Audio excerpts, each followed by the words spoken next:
Okay,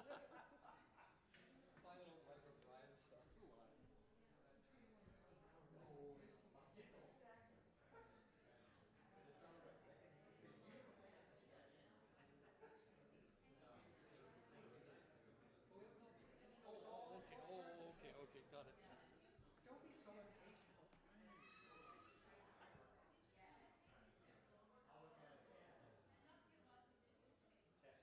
Test, test, test. There we go.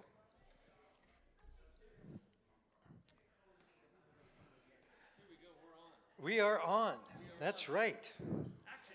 Welcome to Jazz Evensong here at Brentwood Presbyterian Church on April the 9th. This is a very special evening for us, and I know for you. We are honored to be hosting Dylan's tribute to his close friend and collaborator, Ron Johnston. And so thank you all for being part of that. Dylan will say a little bit more about it as we get going. But I want to also say thanks to Jim Smith and Court Bosner, our live stream and sound folks. My name is Brian Fraser, and I have the privilege of being the minister in this little congregation. You notice that? I thought he was going to change everything, right? Has he ever done? No, don't. We won't go there. All right. These words, for those of you that are here for the first time, if you think this is unusual or weird, no, this is the way it always goes. Anyhow, these words come from the great Judeo-Christian songbook, the Psalms. The earth is the Lord's, and all that is in it, the world, and those who live in it. And so we give thanks with deep respect for the countless generations of Musqueam, Squamish, and Tsleil-Waututh peoples who have stewarded our Creator's land upon which Brentwood sits. And we commit ourselves to working together for better ways, looking for better ways of living through a justice that is sought with kindness and humility. A justice that will honor our Creator's covenant of compassionate care with the whole of this world. The light from this candle, first time. This is not usual. So we should say thanks to Pam, Pam Wong, who's one of our coordinators around here, for providing a new thing that actually works. Anyhow, as I was saying, the light from this candle proceeds from and is sustained by the light that shines eternally in spite of all of the darknesses that we human beings have generated. It's not confined to any labels or institutions, and we are invited and enabled to partner with the Spirit of our Creator's Christ, Jesus of Nazareth, that's the language we Christians use for all of this, in spreading the light of their shalom or well-being throughout all creation. And we believe that the music of the jazz community does that in a special way. For Canadian Presbyterians, the great affirmation of the gospel is that our Creator was in Jesus, their Christ, forgiving and reconciling the world, making us ambassadors of that message of mercy and grace in all of the networks in which we illumine the lives of others with love and our own lives. Let's pray. Spirit of our Creator's Christ, Jesus of Nazareth, you draw us here with welcoming love from neighborhoods of struggle and strife, bearing stress injuries of all kinds. In the safety of this sanctuary, you heal us into greater wholeness.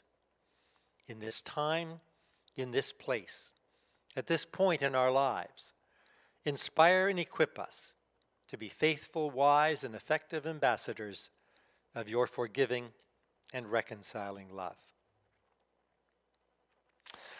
As I turn it over to Dylan, the first three songs are songs that he will play along with tracks that he and Ron laid down.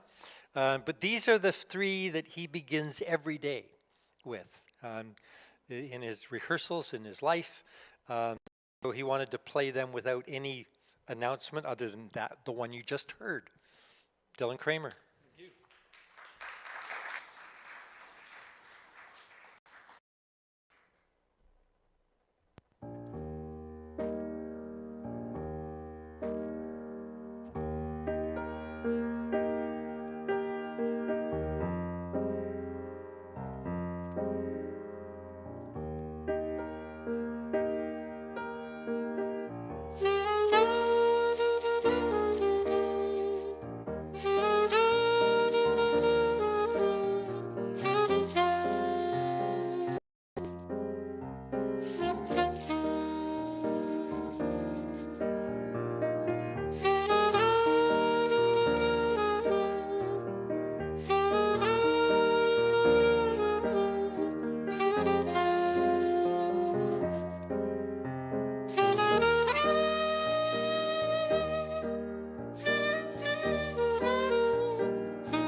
Thank you. Thank you very much. I noticed you didn't clap as much for the second tune as you did for the first tune. So I'll make sure I tell Ron that. The only reason I'm using this microphone is because it's being recorded and sending to people around the world and stuff. Otherwise, I would just talk to you like this. But you told me before, oh, you can't do that. I bet there's probably only one person in this room who knows what that last tune was. But the thing that's important to me is that Ron would try anything with me. If I said, hey, man, let's try this tune. Okay, man, sure. So then I'd play it for him, and then he'd say, like that. Like most of the time, he would say, yeah, man, I like that. And then a few days later, a chart would appear that he had written out, and he was ready to try it. And man, 9 times out of 10, we hit gold. We really did. I'm not going to go on here forever, but it's really nice to have all these people here who knew Ron and love Ron. Everybody in here is like that, except I think that maybe Jerry. There's always one, and we're really happy to have Ron's family here and Ron's friends, and this has all started and all happened because of John Nolan, the great drummer that I worked with. Because John, when I came back to town, I hooked up with John and I said, "What do I need to find somebody." He goes, "You got to get Ron. You got to get Ron.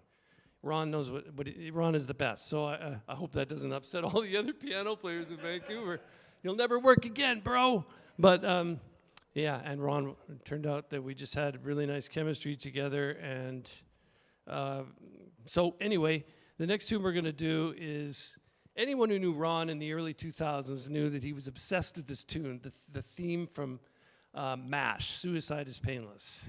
And he would play it, quote it on almost every single song we did, which was, it was great. So then we went in the studio, we're going to record a Stevie Wonder tune. I thought, well, there's no way he's going to do it on this. And amazingly, he was able to not only do the quote, but go into something else that was incredible. So I wanted to do it for you.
it time for your repartee, Brian? No, you only played 4. Oops. Okay. 2 more. Oh, great. Then we'll repartee. Yeah. Whatever that is. Whatever that is. The next tune comes from a play along that Ron did for me in 2002, so it's 23 years ago. What Ron would do is he would make a recording for me, and they used to have cassette recorders in those days in cars, and I would get a cassette and drive around listening to Ron's accompaniment of the tune to try to figure out how to play on it. That was my jazz training, basically, and God, it was perfect because you could just listen to it and it would just soak into your body, and you would really get a feeling for what you wanted to say about it. So we also, anytime, like I said, I would go to Ron and say, you know, let's try a tune. He would never turn me down. He would always say, yeah, man, sure, of course. Yeah. And then he would try it. And then he would give me an honest opinion of what he thought. And that means a lot to a musician because there's a lot of fakers out there. Some are here tonight. Only kidding. Bad. So anyway, this is a tune that as soon as I heard it, I thought, I really want to try it on alto. It was written for trumpet by Ennio Morricone. And anybody who knows what a spaghetti western is, the quiz later, knows he did all the music. So this one was the original Fistful of Dollars theme, and I asked Ron, hey, man, you want to try it? Well, sure, man. Sure. So then he put this down for me 23 years ago. Still here, Ron? Still here, man? Maybe you should turn around.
Thank you. It means a lot. It really does. So, how many tunes left, Brian? One? Oh my God, the pressure's cooking. Another thing that was really interesting about Ron as a player, I'm starting to get more relaxed now, so my dialogue should be better. I've been going to a dialogue coach. He's sitting over there. Is that he would try classical music. Now, Ron, you know, you're probably thinking, who is this alto player up here playing all this weird crap? It's not jazz. I was in sorts of other stuff too. And Ron actually started it. He fell in love with this album by Andrea Bocelli called Romanza in I think 2000 or something.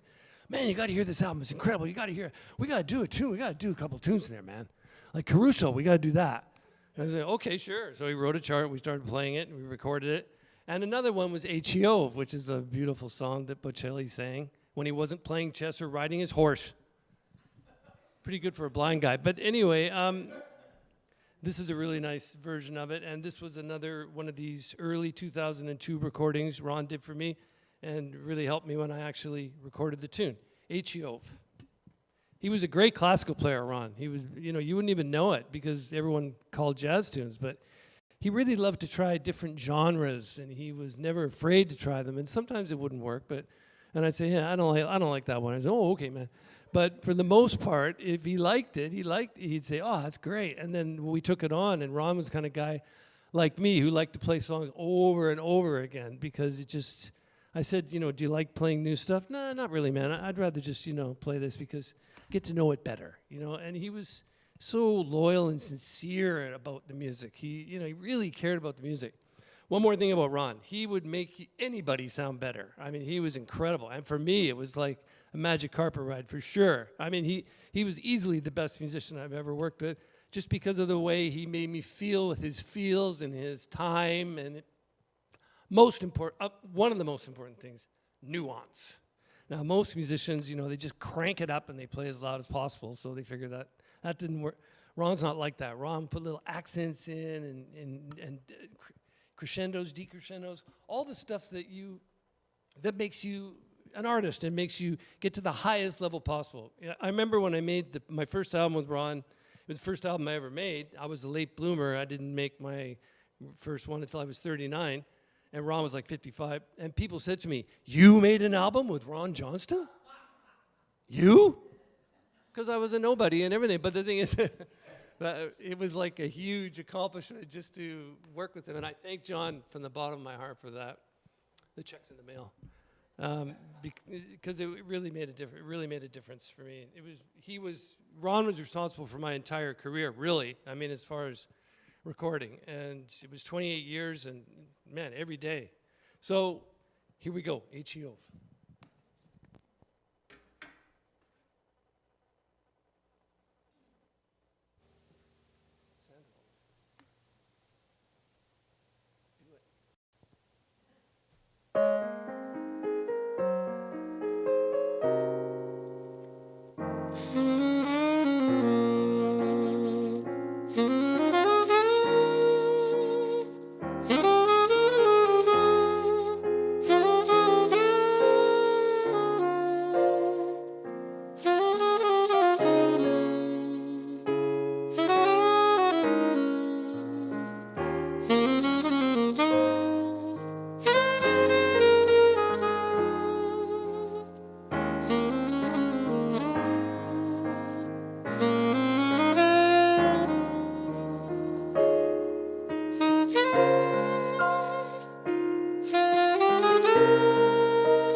see you outside. We'd like to introduce Beverly. Come on up, Beverly. You all know Beverly.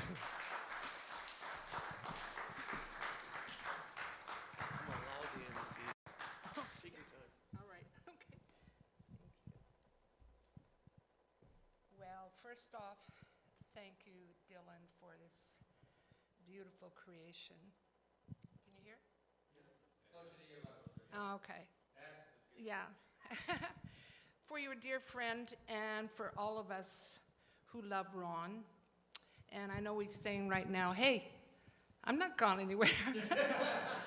I'm right here with you right now. I'm here. And as for myself, I feel so blessed to have been able to spend 32 years with such a beautiful man.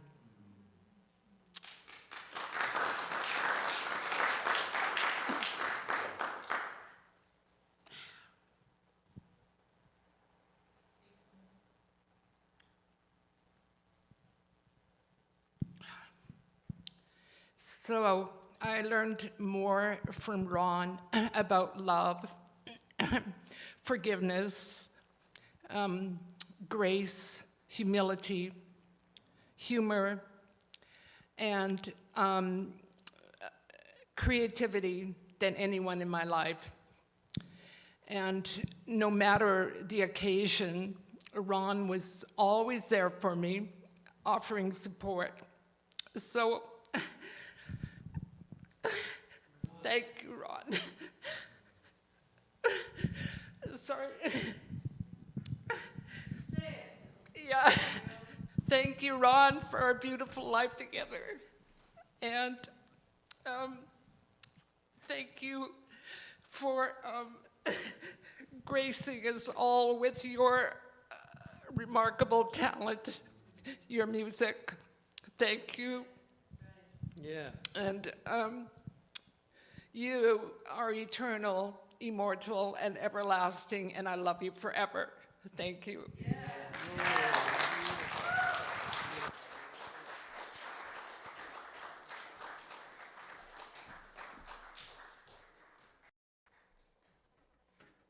Wow, that was really nice. I should hire her to do my monologue, huh? Yes. Yeah. That's beautiful. Really beautiful. Really beautiful. How many more, Brian? What's the thing? We had 6, 4. No, 5. Okay. 5 on this one and then 1 at the end. You said you had 12, right? Yeah, I said something like that. Well, it's very uncomfortable to be here and playing in front of all of you people because I usually do this in my studio, by myself every day, and it's very personal, it's very private, but I'm really honored to play for you guys. So thanks for putting up with me and the recordings, and know that, these are in my blood. They're part of me forever. Like Beverly says, Ron never leaves. He's always there. He's always talking to me, and he's always talking. He's crazy.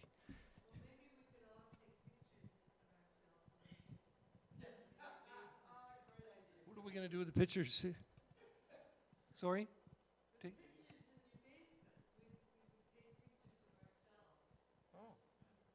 Oh, in the studio. Got it. Great, great. Yeah, see you there soon, babe. Yeah, no problem. So this tune, I think Ron was the most proud of all the tunes we did, because he actually forced 3 other jazz musicians in a car once with me and said, you got to listen to this tune I just recorded. It's called the love theme from Blade Runner. And they're all sitting there thinking, oh my God, it's not a jazz tune. What the hell? But he was so proud of this one, and I've been in love with it for years because I'm in love with Rachel. Anybody else? Okay. Rachel was the character in Blade Runner, and I was Sean Young. Right on, good man. So Ron took it on, and man, the version he does here on this little practice play-along tape is nothing short of genius. Richard, check it out for sure.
Thank you.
And I'd like to thank a friend of mine, Richard Carter. He's probably doesn't want to stand up, but he's a friend of mine since high school. He was the best saxophone player in school, so I idolized him, of course.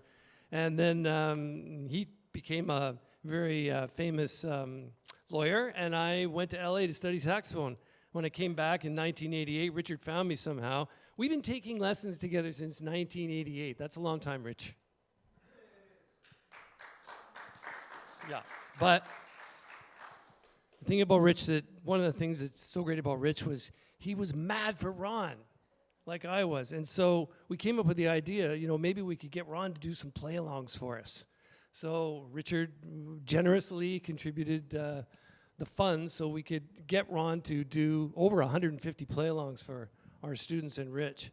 And, like Tchaikovsky had a patron too, and she gave him the money to write on the condition that they never meet. So they wrote each other a lot of letters. And Richard never really got to meet Ron until right near the end of Ron's life, when for some strange reason, Ron went up to Richard and started talking to him. And it was really cool, and Richard was like really digging it. So anyway, Rich, thanks for all those play-alongs, man. You're a big part of this, and you bring our students a lot of joy, and the check's in the mail, right?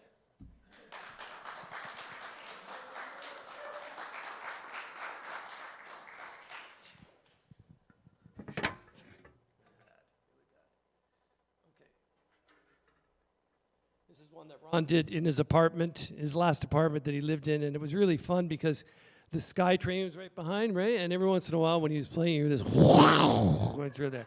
And then also when the wind would rattle, it would hit the shades like tick, tick, tick, tick, tick, like a bad drummer.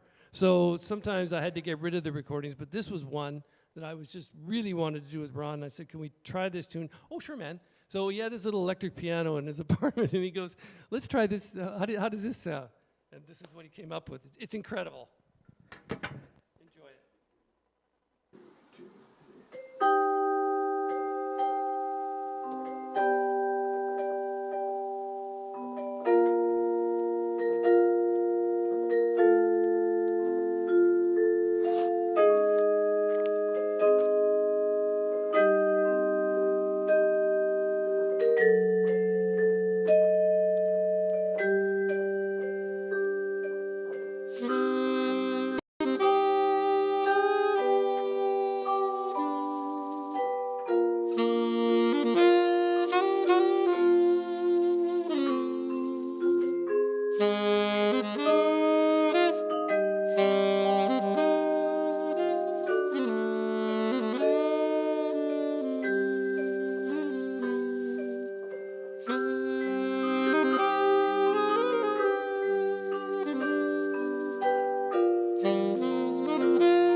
This is for Ernie College.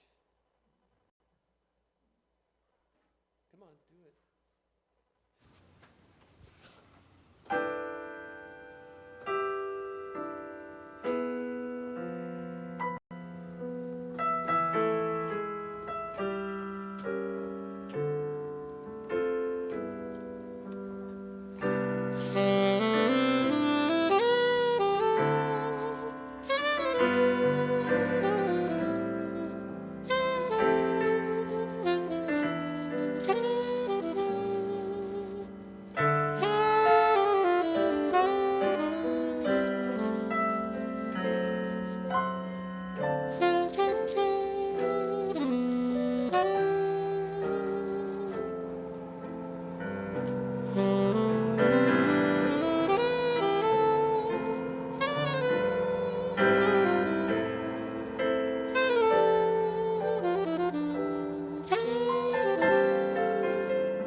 Thank you. As you can tell, I like the ballads. You know, I'm a ballad guy. I'm not a big like fast. You know, but da da da da da da da. I got to work on that. But with Ron, the ballads were so gorgeous, and the subtleties of what he did. And I messed up all over the place there. But like I told my students, man, when you got to keep going when you make a mistake. You can't stop and say, hey, can I do that again? When it's live. But that's the thing that's beautiful about you guys being here and the love that we're sharing for Ron, because this is all for him. You know, the only person that's not here that should be here is him. But at least he's coming through that speaker. And every day I get to, you know, say hi to him and that way. So that's my way. And I hope you can all find your way too. And especially for Bev, because the hardest thing has got to be, you know, when you live with someone and then all of a sudden they're gone, right? And I think about my wife, if that happened, you know, it would be a drag. I mean, who's going to wash the floors and who's going to... Right, Sandro? You know what I mean. You know what I mean. When there's that one person that, you know, you're just... It's so tough. It's got to be so tough. So I'm hoping that things get better for you, Bev. I really do. And I know that we're all behind you and we all love you, so reach out if you need us, right? Thank you. It's getting late. I think maybe you need to do your spiel before I do my last tune. You're going on one more? Oh, well, yeah, I think one more is enough. All right. One more is enough. Yeah, I can see the people bolting for the exits. Oh, Dylan Cramer. Thank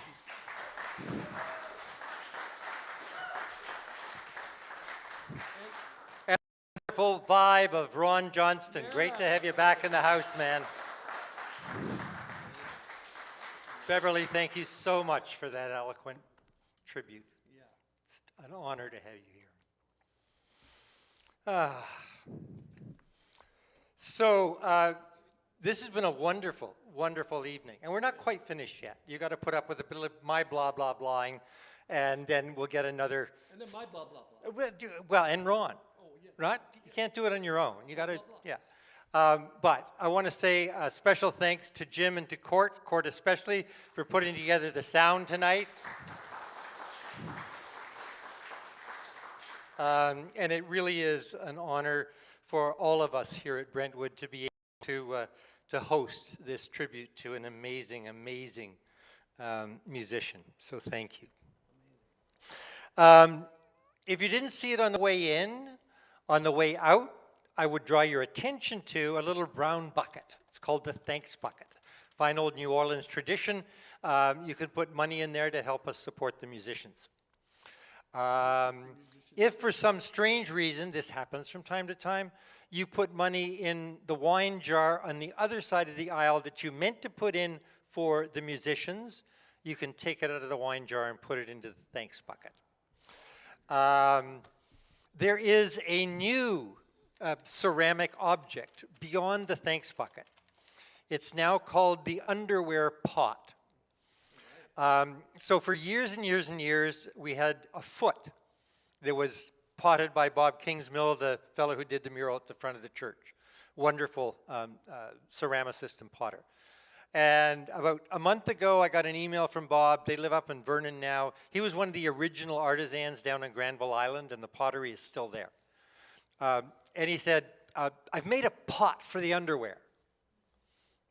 He had made 2 feet to collect money for socks, which we collected before we did underwear. And so for a while, it was the Kingsmill feet. Then it became the Kingsmill foot, because Brian dropped one. So that foot has collected money for 33,000 pairs of socks and 5,000 pairs of underwear so far. So we're going to find some place in the church to give it a little kind of place of honor. But we now have this underwear pot. It holds more money, so don't hesitate to help us fill it up. About 2 years ago now, the folks at First United, because we chose socks because we understood they were the least donated item of clothing in situations like that. And so we decided, well, let's do socks. Nobody else is doing it, so we'll do it. And so they phoned up. Will phones up from First United. He says, I think we found an item of clothing less donated. I said, oh, what's that? He said, underwear. I said, I'm going to love asking for underwear in church. So consider yourself asked. If you've got a little extra money, throw it into the underwear pot. And we're deeply, deeply grateful for Bob for doing that. If you're here for the first time, or if you're here for the second or third time but haven't yet done it, there is a sheet at the back. If you put your name and your email on it, we'll let you know every week what's happening here, what's coming up. There's a lot of music that happens in this place. We do Jazz Evensong every week, 52 weeks a year, unless it happens to fall on Christmas. We take Christmas night off. Christmas morning, we have church. Christmas night, we take off. Anyhow, don't hesitate to sign up. We can keep you in touch that way. Palm Sunday and Holy Week are coming up in the Christian tradition. Palm Sunday evening at 7 o'clock, so that's this coming Sunday. These are our annual traditions. We do a Thomas Merton and jazz service. So Thomas Merton was one of the great contemplatives of the 20th century.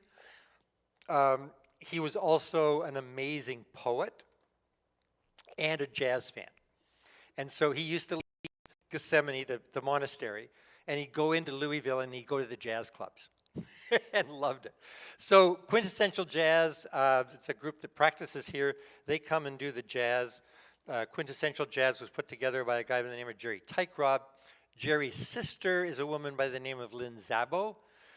She taught English at Trinity Western University and headed the English department there, but her area of specialty was the poetry of Thomas Merton.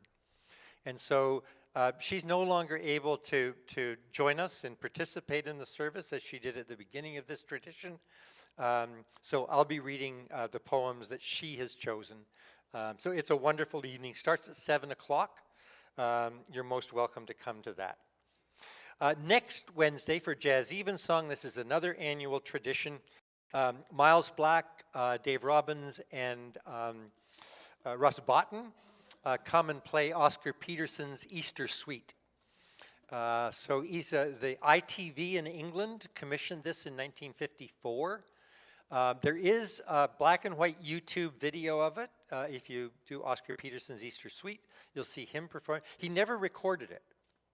There's just the video of it. And so Miles has been doing it now for 5 or 6 years. So that's next Wednesday for Jazz Evensong. And what we worked out with Miles was we interspersed the movements of the suite with the reading of the Easter story.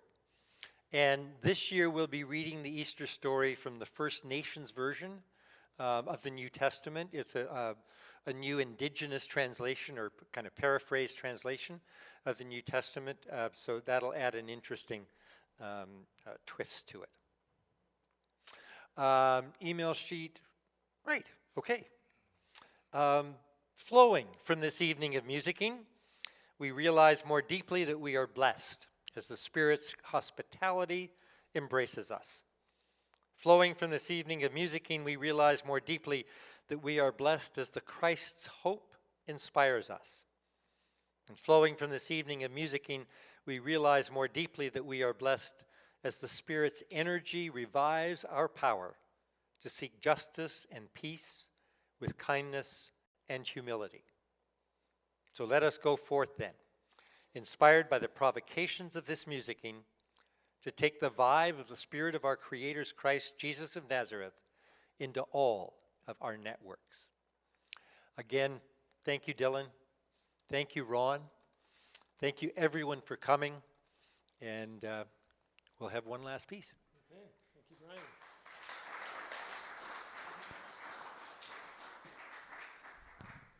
Thank you, Brian. Ron and I were Sinatra freaks. We will always be Sinatra freaks. And John, too. I mean, you just can't not love the guy. He was the greatest. So I wanted to do this tune for a long time. Just the last tune I ever recorded with Ron, like a year ago or 18 months ago. I said, hey, man, can we try one for my baby? And he goes, I don't know, man. It's kind of hard. And I said, well, come on. You can do it. You can do it. Okay, man, okay. And so he put this track down. And it's a clinic on how to play the piano, as far as I'm concerned. So I wanted to end with the last thing we ever did together. And not to be sentimental at all, except this is just a gorgeous tune, and I think Ron did a magnificent job on it. Enjoy.